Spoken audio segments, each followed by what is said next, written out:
Hi everyone, this is Jim. Welcome to this Blitz chess postmortem, a postmortem of my Blitz game number 317. Let's see, I was black here. My opponent played b3. Bit of an unusual opening move, sometimes called Larsen's opening, or the Nimzowich-Larsen, or the Nimzowich-Larsen attack, which is the official name in the opening book here. But there's a couple ways to play against it. I saw Chess Explained play this system once, where he places his pawn on e5 and his knight on c6 to support it, and it looks like that's the most popular choice. I play with d5 here, and this is okay too. It looks like it leads to about an even game, whereas maybe the e5 move is more of a try for an advantage by black, but you can see this the engine doesn't think too much of this opening. But I'm okay with equality here out of the opening if I can get a comfortable position. So I'm aiming to get a kind of setup that you might get in many queen's pawn openings, where it's almost like a queen's Indian with the colors reversed. Okay, he plays bishop b2, and now I could go knight f3 immediately. If you see, that's the top choice here. And knight f6, I mean. Knight f6 is the top choice here. I was thinking, well, I wasn't sure about bishop takes knight, but it turns out, here I'll show it on the board. If I play knight f6, taking is not even a good move. Taking, and I can take back with the g-pawn. And white has no developed pieces. I've got open lines for my bishops, and I have the bishop pair. And so actually black has the advantage in this position. So I could just have played knight f6 directly, but I prepared it with e6, so I could take back with the queen. He goes knight f3, and you see this still leaves us in the range of equality. And now I get my knight here, and we've sort of transposed back into a position which we would have reached if I'd played knight f6 first. And now c4 here is the main move, and I think that makes the most sense. If you're going to be playing this kind of opening, you need to get aggressive with your pawns over here on the queen side and try and counterattack the center. But well, my opponent has different ideas. He goes with g3, the third choice here, and just setting up a double fianchetto. So I went with bishop e7, just completing my development idea. I just want to really secure this knight here, so that when I castle I don't have to worry about sudden attacks or sacrifices on f6. He goes bishop g2, and now I finish my setup with c5. And you'll see that we get a position where black is slightly better, and we're out of the opening book. So I think this has been a successful opening for me. So my opponent castles, and I develop, and he plays e3 here, and I go b6. Yeah, I could have gone with b5 and just grabbed more space on the center, but I was going for a more solid setup. He goes d3 here, and I go bishop b7. So we're almost through with our development, getting the pieces out, castles. And now he plays c4. So this is the move that could have been played earlier, but it makes sense to play it at some point. Want to, as white, if you're playing this kind of opening with the flank development of the bishops, you need at some point to try and undermine the center, and often c-pawn or f-pawn is a good way to do that. In this case, c-pawn.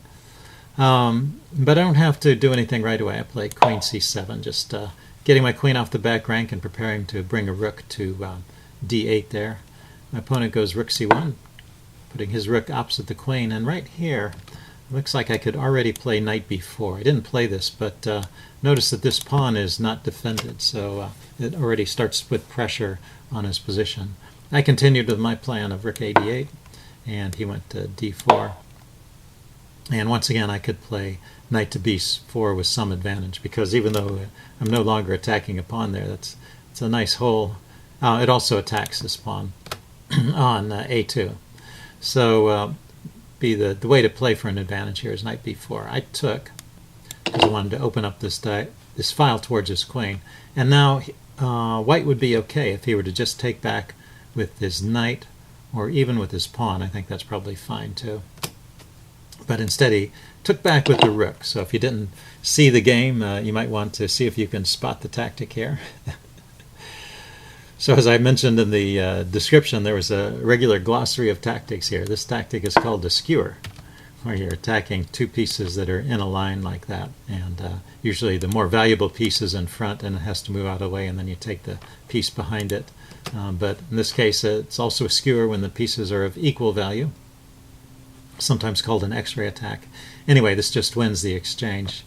He plays in a reasonable way here, Queen C1, and I just grab the exchange. Queen takes, cancel that. He took back with the knight. Okay, that's fine too. And so now I have an advantage, but my advantage doesn't increase for a while. He plays reasonably well for the next few moves, so, or maybe I don't find the best way to increase my advantage, but eventually in the long run, as pieces get traded off, the advantage of the rook versus the bishop will make its way felt. The danger in the middle game is that white has more active pieces, potentially, because as long as my rook is sitting here, that's the piece that I have a rook for a bishop, but his bishop is sitting here active and my rook is sitting here not doing anything. So there is a danger of falling behind in development and white getting an initiative, particularly on the light squares, because his bishop is unopposed there. But as long as I can exchange pieces off here, I'm going to be in good shape and get my piece out. So I move my rook to c8 to make room for the other rook to come into the game. Here's queen b2, getting up a battery on this file. And then I play b5, trying to kick his knight out of the way. And oh yeah, I meant to say, this also is setting up a threat. If he hadn't moved his queen out of the way, I was going to play b4 and just win the knight. That's a pin. I didn't mention that in the descriptions, but let's see. It was only a potential pin. It wasn't an actual pin. Okay, so I played rook c8. My opponent played queen b2, and then I played b5 anyway. Well, I figured opening up this file for my queen and rook would be good. Maybe I can land a piece on c7, and if I can get a piece on the 7th rank and maintain it there, then that's going to be a significant advantage. He plays knight e5. Cancel that. My mouse is still double-clicking. Obviously, I don't take back. I play knight d5. Let's back up. Yeah, queen c2 already could have been played here. But I had an idea with the knight coming around, maybe kicking his knight away, but also getting my bishop and getting some pressure on this diagonal. So if he could move his knight with tempo, I would be losing this pawn here, but there's no great knight moves. And in fact, what he should play is probably bishop takes knight. That's kind of what I was expecting. And part of why I played this is because I wanted to get rid of his strong bishop. But even so, bishop takes knight is his best move here. He played bishop e4 instead. And now, what, rook fd8, just continuing with my development plan, is probably the best way to go. I played bishop f6. This is also okay, not quite as strong, but I wanted to get some counter pressure on this diagonal. And the bishop is supported by the knight and the pawn there.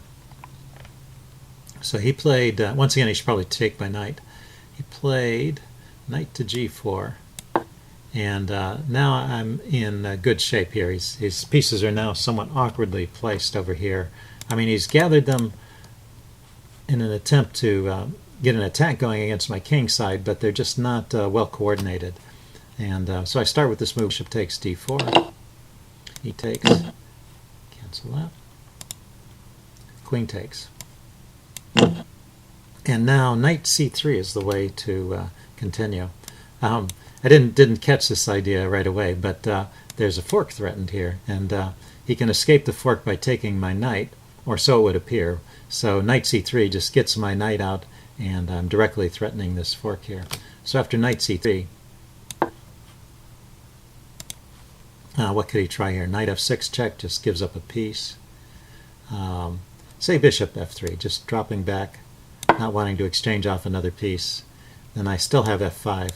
And his knight is not trapped, right? His knight can go to f4 in this case.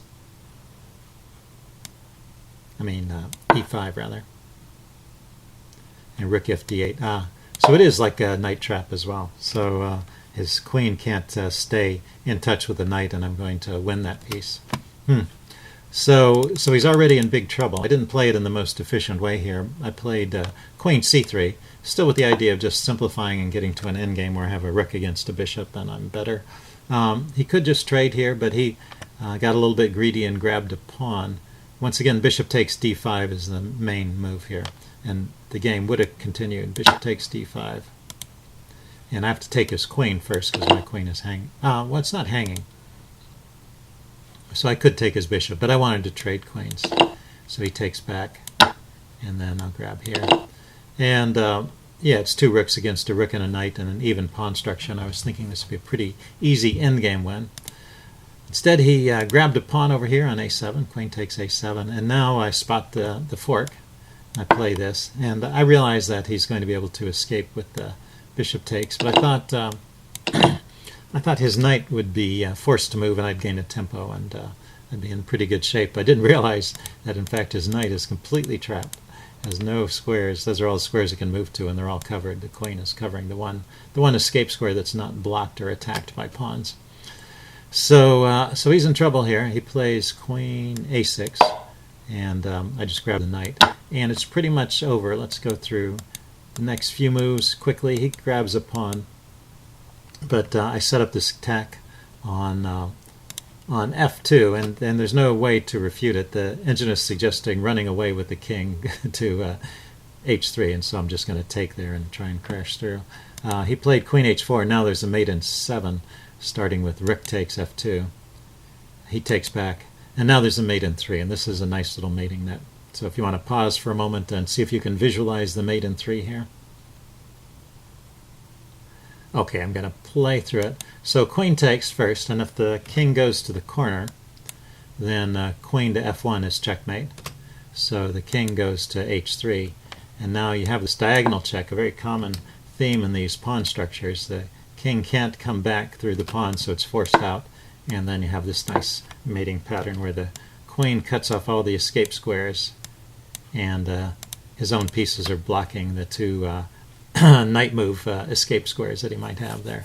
So that's how the game ended. Hope you guys enjoyed that. Leave any comments you have in the section below, and I will see you again soon. Bye.